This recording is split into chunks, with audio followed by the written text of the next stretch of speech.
So They're not supposed to. It's dangerous. this is what they took out.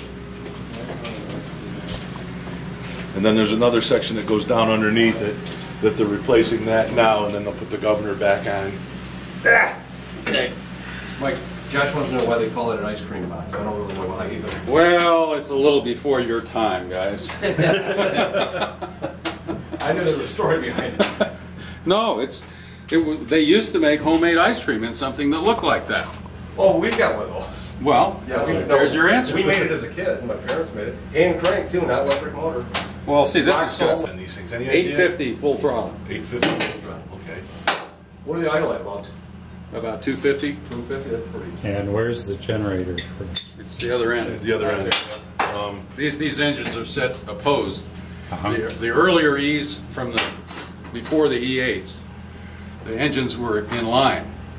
And so when the engineer would open the throttle, they would want to fall over on their side because of the torque from the two prime movers. So with the E8s, they set them one forward, one backwards, and that way they counteract each other, assuming both engines are running, which is rather global assumption, but What's your experience We got a water drip here. in working with these? oh, I've been doing it since. Well, I worked for the New York Central at Harmon Shop in 1967, but I did some work on the E units, but I really got into restoring them in about 1987, and so I was part of the crew that restored these two locomotives. And he thought he was through. And then I was dumb enough to volunteer to do some more. See, once you get it in your blood, man, it stays there. Oil lamps? You're okay. There's none. That's That goes to the governor. Yeah, this is all water tank for the Is radiators. there anything over there down below that's Radiators are connects to above? the drive train? Radiators are, There's two well, holes we in go it. over this way. Okay. We got the cover Yep, off. yep. We'll show you- Turn show to your you right those there, surfaces. and right up above you, there are the the radiators. Let me go look at the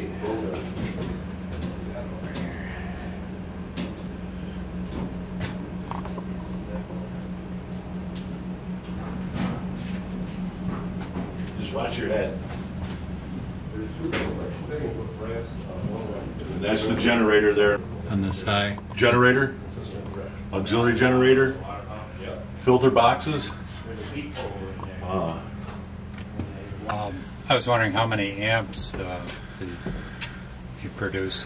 Well, it's Is this- 600 volts, and it's the amperage is shown on this gauge here, which you can't see very well in the shadow, but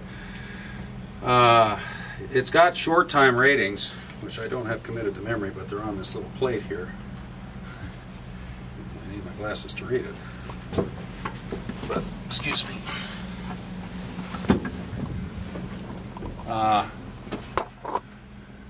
Continuous 825 amps. So 850 for 2 hours, 800 for half hour, 925 for 15 minutes. And after that you see smoke and flame and destroyed traction motors and traction motor leads and all of that. Ammeter only reports the number one engine. You don't have one for number two, so you assume that they're loading about the same. The later, the other twin engine, more recent twin engine units, the UP had the 6900s, which were the Centennials, and they had an ammeter for each engine at the control stand. Now what if you're pulling two together? Two locomotives together? Well, you got an ammeter on the other locomotive. Can you pretty much tell by engine sound what's going on? No, not really. I mean, you can tell when you open the throttle that you'll hear a change in the tempo of the diesels as they load up. But once you're out on the road moving at speed and in higher throttle notches, you're really not going to tell much. It's a lot of noise. I mean, it's a lot of noise, and because you not only have the engines, you have the cooling fans and the traction motor blowers and the main generator blowers. You just got a lot of extraneous noises that you know, unless you have a stethoscope for an ear, you're not going to be able to tell much. And do engineers suffer from hearing problems? Well, you know, now the railroads generally require engineers to wear hearing protection. So I would have to say that in the past, yeah, they probably have. This is for YouTube. Are you familiar Oh, with YouTube? okay. Yes, I'm acquainted with it. I don't really look at it much, but Well, now you'll have to. You'll be on it. I was on Real TV a couple times last spring. I never even saw that. Really? Yeah, right before Thomas. I did yeah. some appearances. Okay. He also had a question about that lever down there and This is a K2A road air valve, and it determines what the setting is for the brake system as to whether the unit is leading or trailing or dead in tow. I mean, they're very specific settings that you use depending on how the locomotive is going to be tracked. Here's where the radio is supposed to go, and don't let me forget to give you, we've got a radio, I think 2 radios for you. oh, okay. Beautiful. The ones that were with these locomotives somehow mysteriously got left in Nashville. One of them was residing in somebody else's locomotive, and one of them was in the radio shop and not, Okay. supposedly they weren't able to repair it. But Roger has them in his truck, so be sure to get those to you before we leave. Beautiful. What about starting the engines? Basically, the engines are started electrically.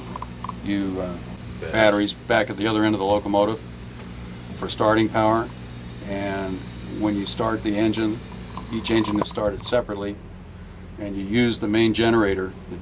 The main generator has a starting winding in it, and you press the button just like you would for a tractor or something like that, and the main generator starting windings cranks the engine.